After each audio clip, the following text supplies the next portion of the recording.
Clovis, NM. The sanctuary at the Grace Covenant Reformed Church was full.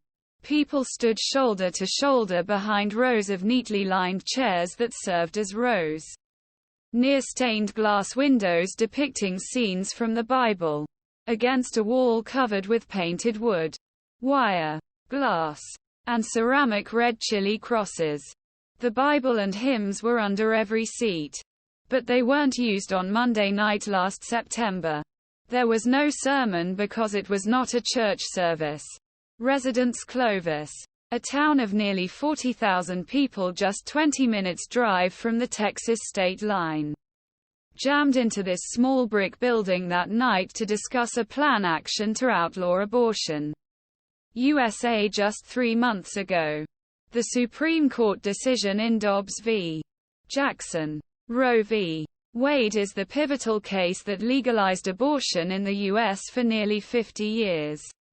When trigger laws banning procedure began to take effect neighboring Texas, across country, including abortion providers, she resided in New Mexico, which has some of most permissive abortion laws United States.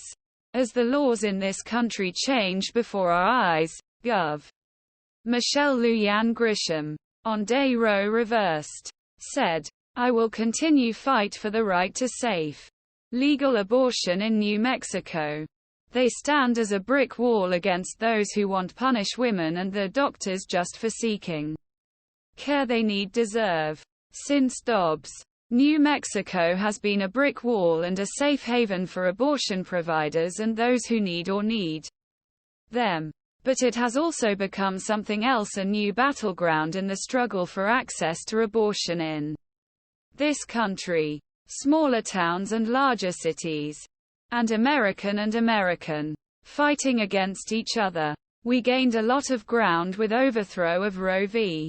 Wade. But now at the state level, said Logan Brown, a science teacher with Portales, New Mexico, who helped organize September church meeting. It is the self-proclaimed abortion abolitionist who for any reason wants to outlaw abortion at every stage.